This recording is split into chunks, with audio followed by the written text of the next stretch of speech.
Hello, everybody. I hope that you've enjoyed the day, but as Emma's alluded to, we're running a little bit over time, and we do want to engage you in a robust, let's hope, in around the selected theme of the Q&A session, and that is transitioning hydrogen into the commercial realm. Without further ado, I'll just make the introductions to our panel speakers, the first of which is Jill Stajduhar.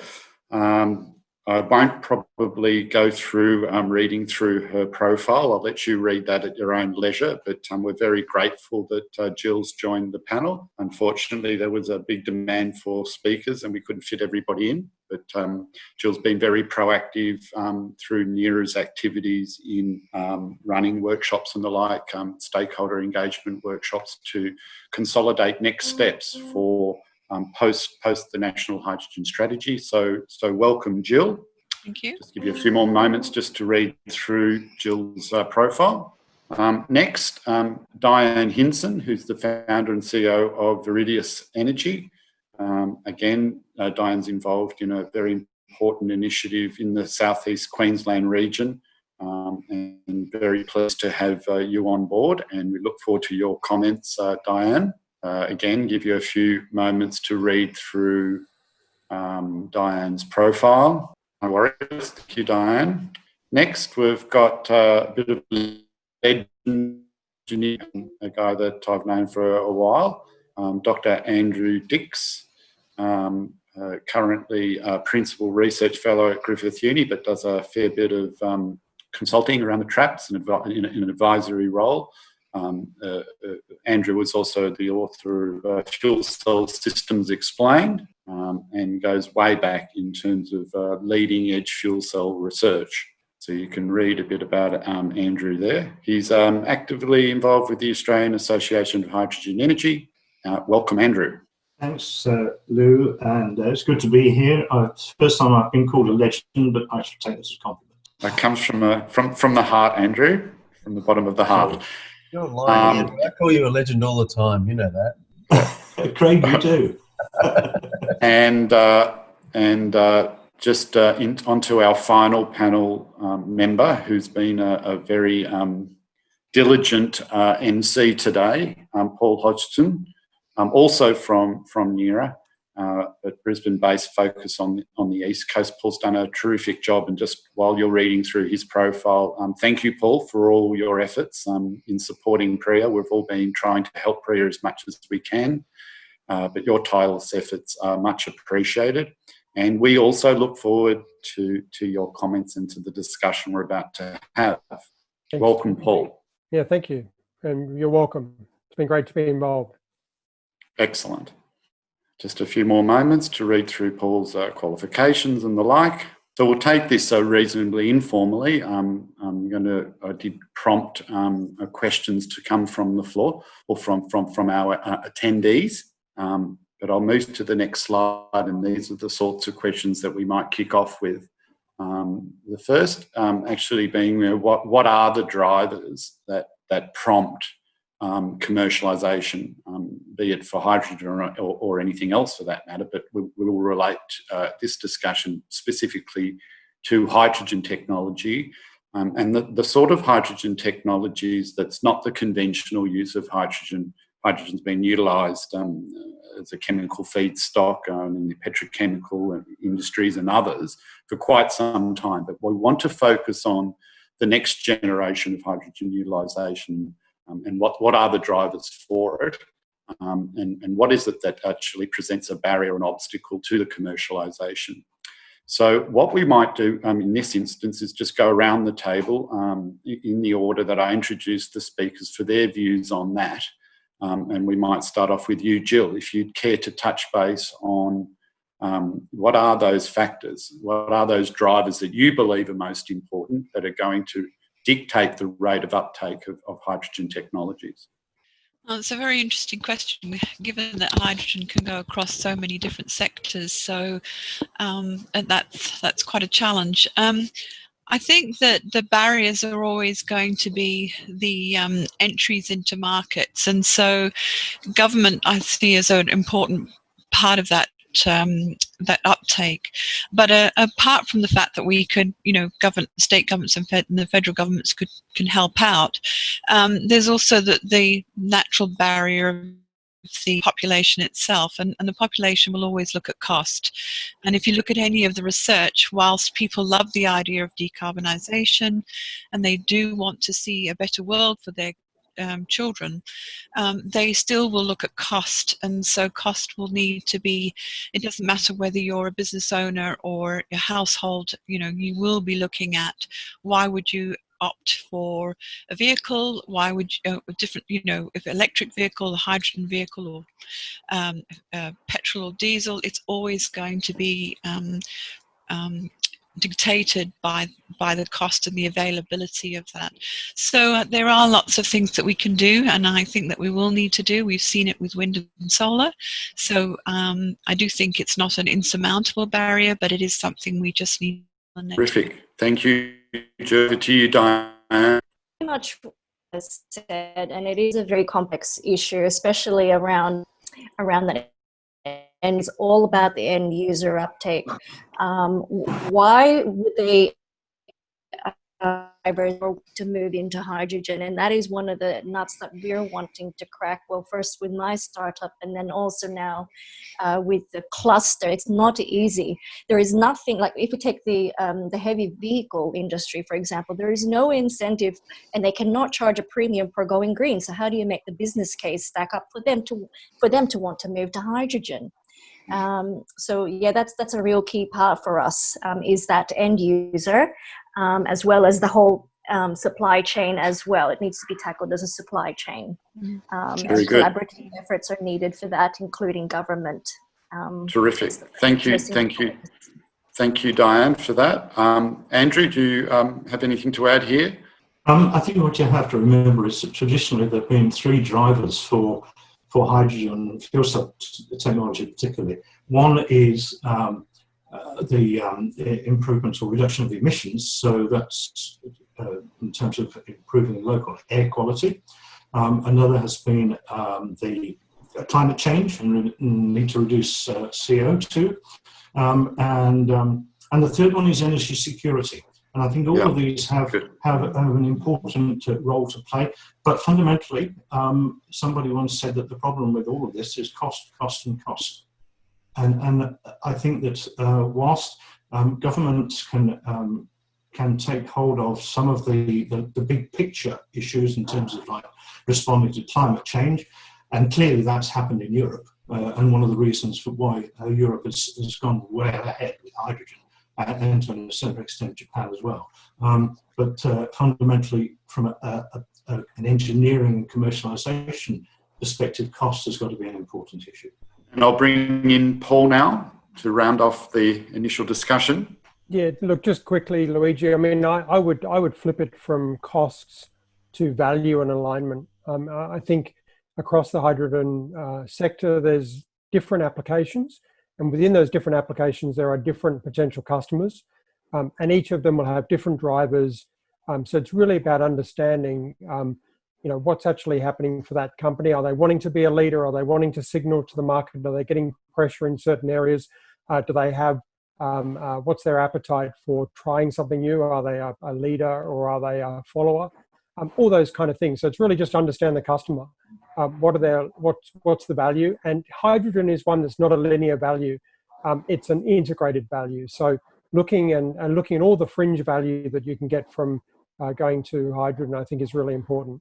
Thank you, Paul, for that contribution. I might just put my 2 bobs worth in here that we talk about hydrogen in a generic way, but there's so many different types of applications for hydrogen that will find market share at different rates. And each of those technologies will have a key driver that ramps up its adoption, whether we're talking about ammonia production, like in a chemical facility, or whether it's a forklift application or a heavy-duty truck. Each of them have different drivers. It's not a generic thing. So you need to really be thinking about what application of hydrogen because you're going to see differing levels of uptake.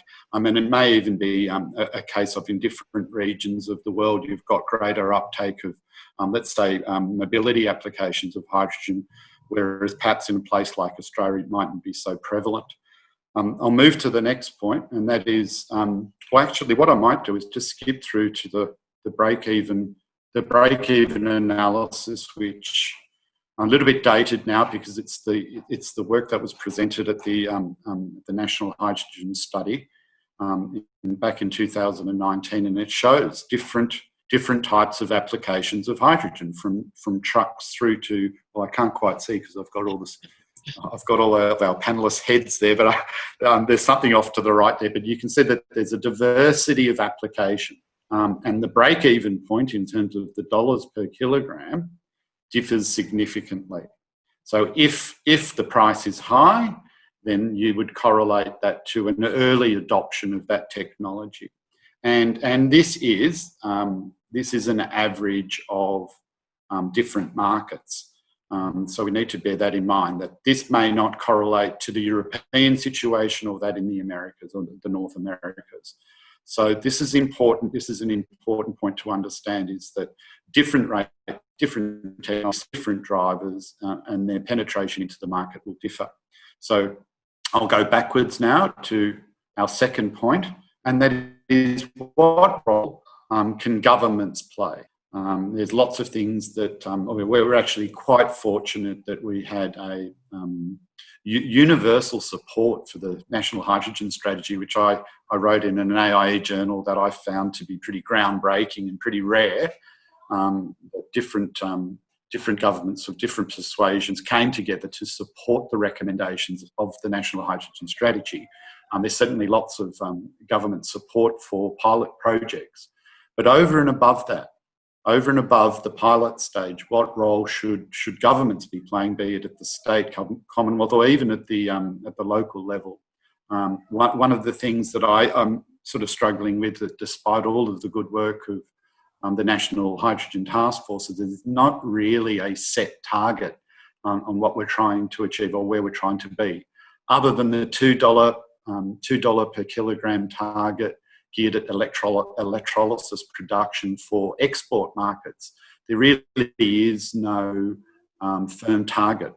So that's something that I'd like the panel to discuss. And also, what are some of the economic instruments that could be employed to help in the acceleration of the market uptake? Let's go the reverse order this time. We'll start with you, Paul.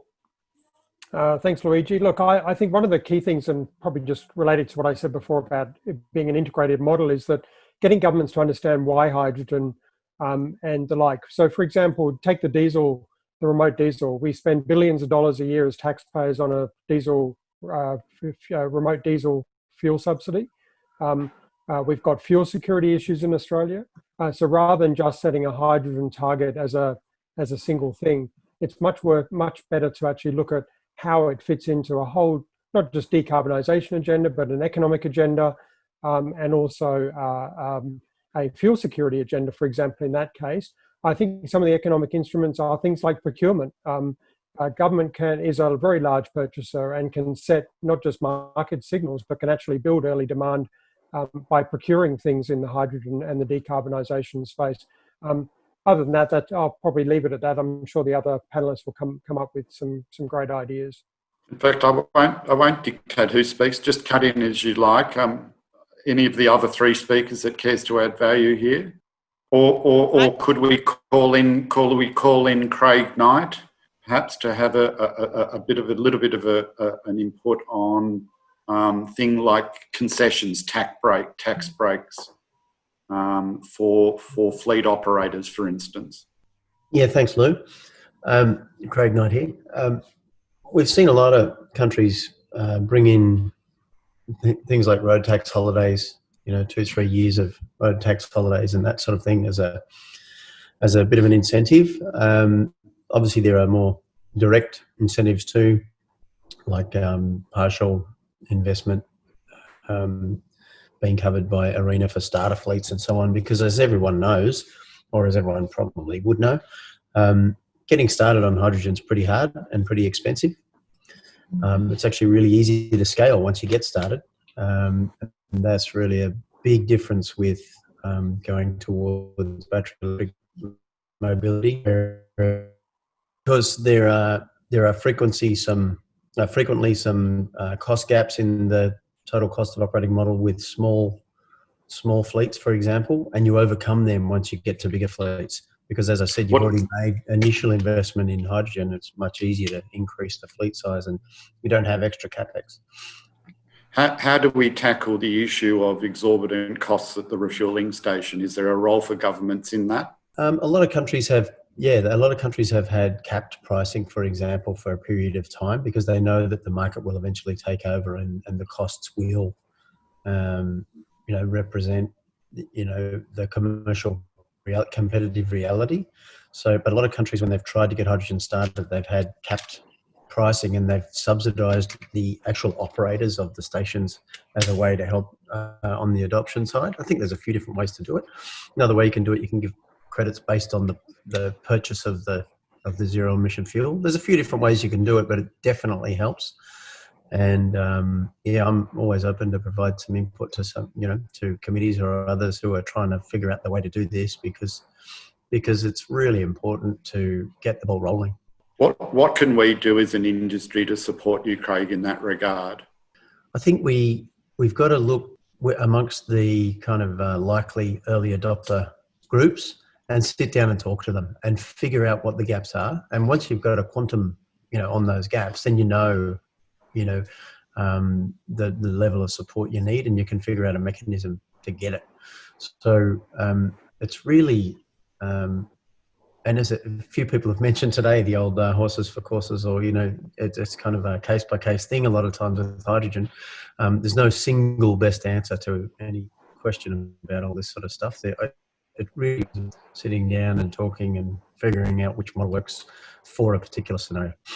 Are you still caught in the dilemma, the chicken and the egg dilemma? It's often talked about that fuel cell electric vehicle production or manufacture until the filling stations are there or they seem to be economic, and the owner operators of the refueling networks won't build necessary infrastructure until the automotives are on board. So where does that currently sit in an Australian context? We are still definitely at the starting line. In some of the other markets, we're starting to have some good breakthroughs.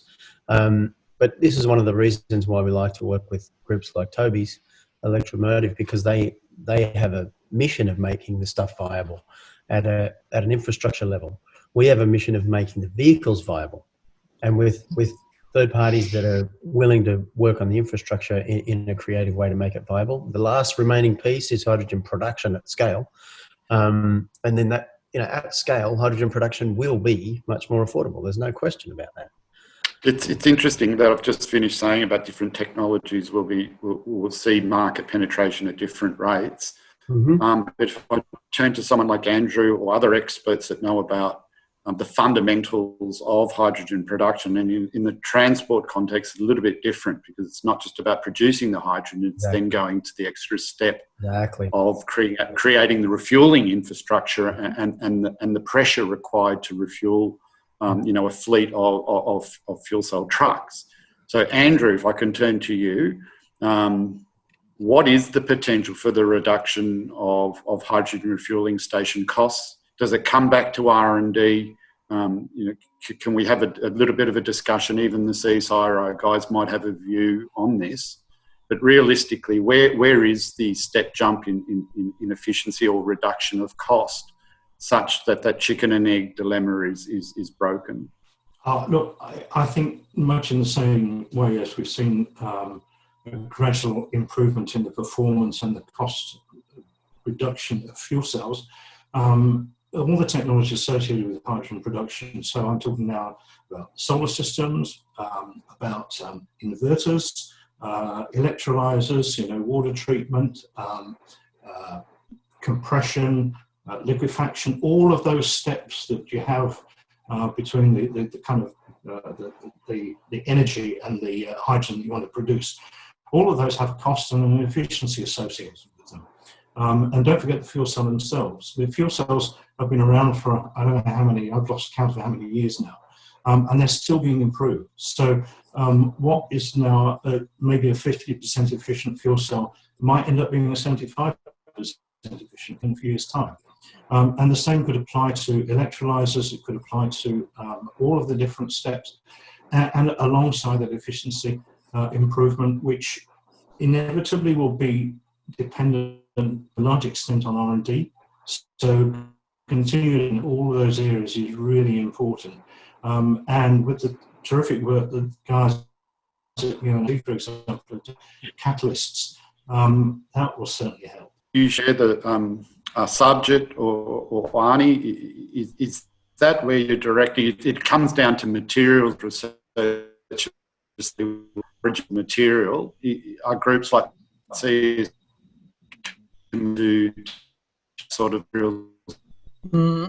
yes, I think probably there is limitations, what materials can achieve, because I think you are limited by the time you look at, Andrew is well aware of that. I mean, you are looking at, 40 kilowatt hour of electricity, per kilogram of hydrogen, one minimum example, the losses, which take it from 40 kilowatt hour to up to 60 or 65 or 70 kilowatt hour, so all those losses, if we can minimize that, I mean, if you're still looking at around 60 kilowatt hour of electricity that goes in per kilogram of hydrogen. So I think that's where one has to look at, how we can work to improve the efficiency, the losses in which goes into all those balance of plant, the stacks and all the conversion, DC to AC, AC to DC conversions. That's where I think probably more effort has to. I think then it's pretty safe to say we still need to be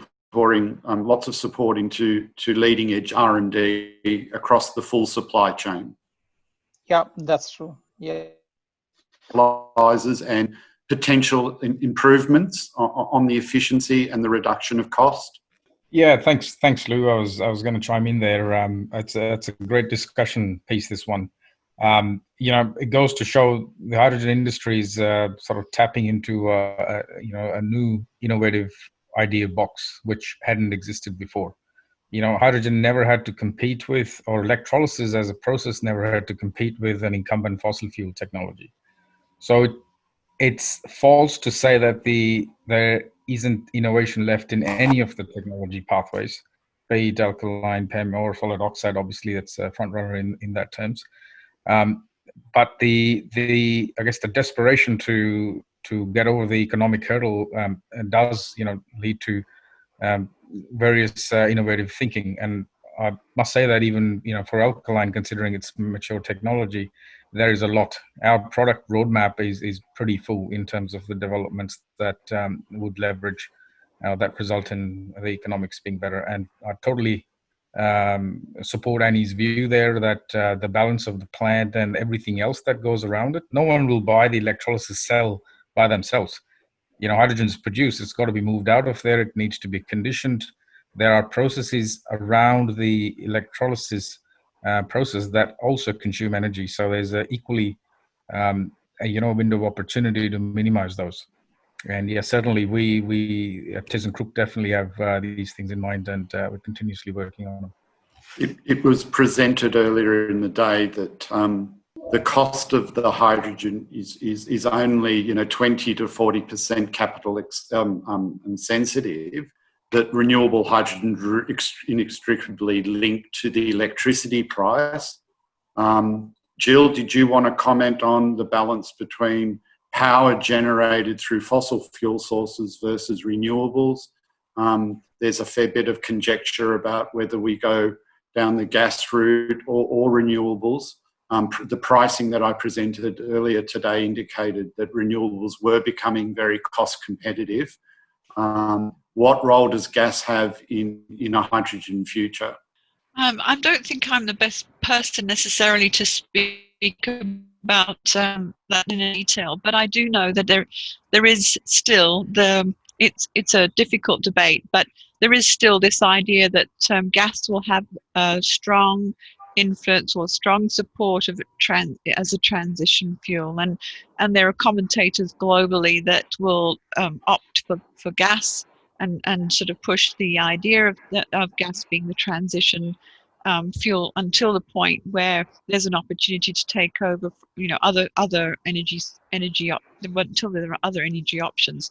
But I think also there's a sort of the negative view that this idea is being pursued by the oil and gas industries or any other industry that has, a huge amount of investment that's been sunk into infrastructure and development. So they're looking for ways forward. So it's quite difficult to try and divide up how that information really works until you get to the point where the price does really roll out and is demonstrated in a significant way. And of course, there's going to always be this gap while we're all learning and pursuing the different models, and to the point where we can actually see directly a difference in price. So I do think gas will be around for a while. I do think it might be part of the transition while we are discussing this. It could be for many years to come. And just remember, I think also there are so many jurisdictions that are also dependent on different fuels. So it's easy for us to perhaps talk about changing, but every country has a different drivers, different infrastructure, different abilities to adopt technology. And even if the price looks good, they might have already committed, or they don't have the security or the structures internally to be able to take advantage. So it'll be interesting to see how it plays out over the next 20 to 30 years. Yes. There'll be people listening in today very cross with me because they are of the belief the energy efficiency across the line already there, that we should be just going full steam ahead. Investor that's willing to pay for an expensive refueling station, let's say in the case of a mobility application or the vehicles themselves, there shouldn't be any reason why we're not rolling it out now. Others would say we need a carbon price to get parity as soon as we can. So it's an interesting point that we set out in order of what we should pursue and what are our priorities. I might move to the next point. And I guess the CSIRO guys and Emma as well, and many other researchers, Andrew included, have committed a lot of time to R&D. But are we really tapping into the full innovation potential of our country? How can we coordinate our R&D better? Do people have a view on this? Diane, would you care to comment on this? Well, this one, I probably actually wanted to comment more on the role of the gas and transition, but in terms of... do that. By all means, do that. Go back. Yep. Yeah, I fully agree with Jill here that it needs to be recognized as a transition, because this is a new industry that we are starting up literally from scratch. And you compare that to the conventional fuel, which everything is well established and complete with revenues to government, et cetera, and policies. So I think government needs to play a role in how we then transition that. And also around gas, what about looking at other feedstocks? And again, this is probably bridging into innovations. There's other different kinds of technologies out there, not just electrolysis. There is biomass conversion. There is also gasification, etc., which I'm in. And I think all will have a part to play in the innovation realm. And it's going to be a race, I guess, as to which one will reach that parity first, with fuels and down to $2 a kilogram. But that's a whole iterative process across each part of the value chain. There is a belief in the industry that the $2 per kilogram target will be easily achieved. And in fact, we need to go beyond that. If it's the case of ammonia production, we're replacing steam methane reformation, for instance, for the purposes of chemical manufacture, then we're going to have to go a lot lower than $2. So it's an interesting target. What about investment? We've only got a few more minutes left, and I want to give each of the speakers a chance to either address this question or the education point in their closing remarks. What about you, Paul? Why don't you, actually, we won't finish with Paul. Let's just finish off. Let's go Andrew, then Jill, then Diane, and finish off with Paul. So just your concluding remarks, you can address any of the points 3, 4 or 5. To try and sum that up, I think what you've got to remember is that in many respects, Australia is a little late to the party in a country like Germany. They've introduced the hydrogen business really on the back of a successful automotive business. So Daimler recognised early on that there was a future for fuel cell vehicles. We don't have that here. What we have is an abundance of renewable energy, and we're trying to create an industry which is based on the fact that we've got an abundance of renewable energy, and we use to export that. Hydrogen can be used to export that overseas. I think because we're starting from that position, we don't have much in the way of history in terms of introducing the hydrogen business to Australia. I think the fundamental importance is to educate the public, to get the public behind what those of us that are convinced is going to happen inevitably, so that they can fully appreciate what is being done, so that we can take advantage of what's happened overseas. The fact that we've got Japanese makers already making fuel cell cars, to be able to understand how they might have a role in Australia, I think is really important. So I would put education, training of people that are going to work in the business as a fairly high priority at the moment. Thank you, Andrew.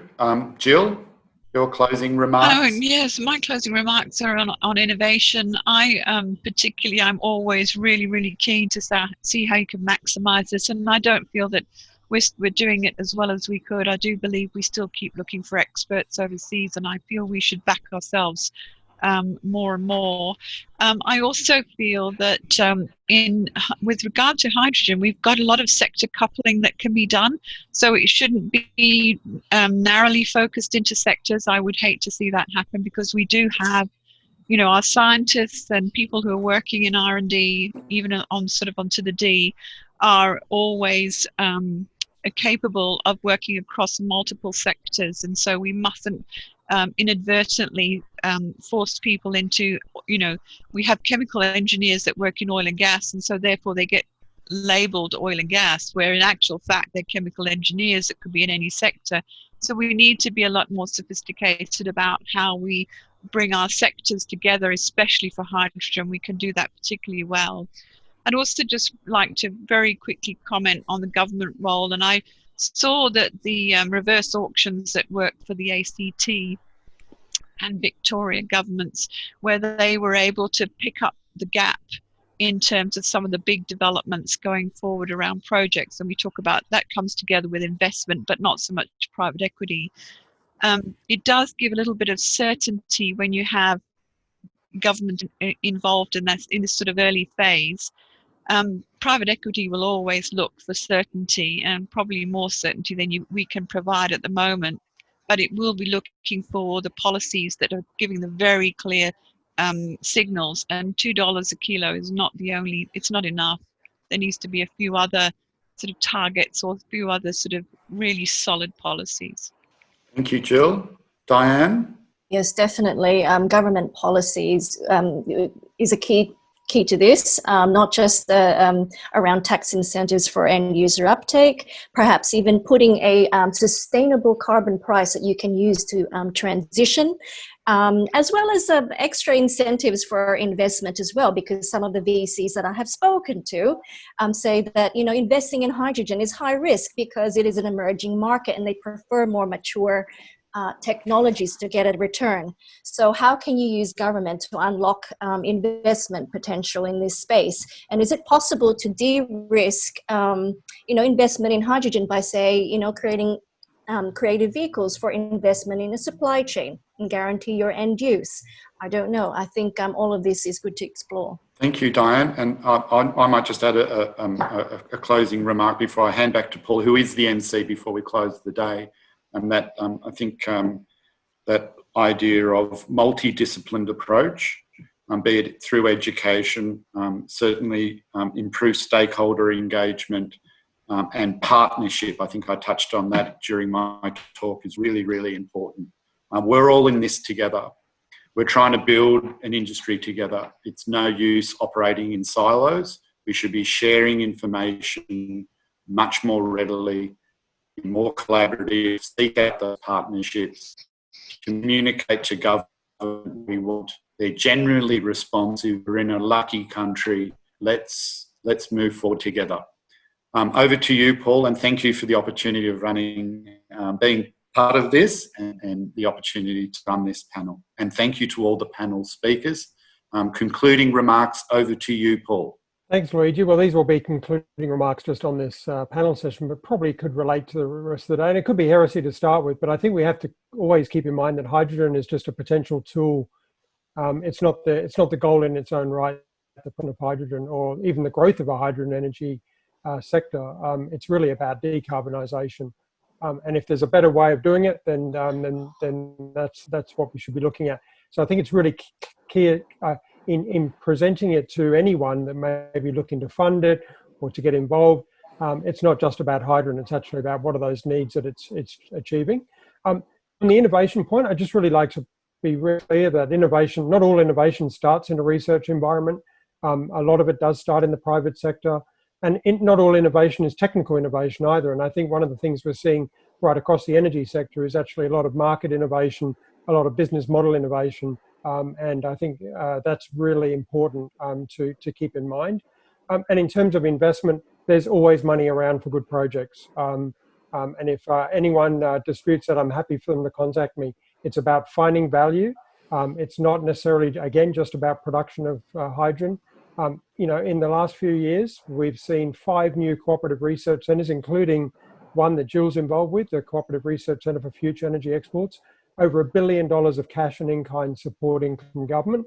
But outside government, probably about $750 million have gone into 5 of those energy cooperative research centres. So there is money being spent. And so, you know, it may be just about focusing on the value that's being provided that's really key in that, and not about what you're looking to do to improve the tool. On that point, we've run, I think, about 10 minutes over time, which I think is a fantastic effort from everyone over the hours. I also expect a number of others are too, to thank a lot of people on right to the end. In a wonderful place of great speakers and panelists. I'd love to thank them all. Love to thank Nasir and Emma for doing a fantastic job of chairing as well. So my co-chairs, and to Priya and Venkata and the team, a fantastic job. I don't know if anyone's been involved in setting up events, but there is a lot of work that goes on behind the scenes before, during and after. And so thanks to everyone for that. I understand that the video recording will be available on the website next week. Presentations won't be made available, but I can probably talk for the panelists and speakers to actually say that they're all keen to engage. Find them on LinkedIn or find them somewhere else. I'm sure they'll be happy to talk to you, answer any residual questions or further questions you have. You know, thanks for attending. I hope you all have a wonderful weekend, and look forward to engaging many of you as we go forward. Thank you.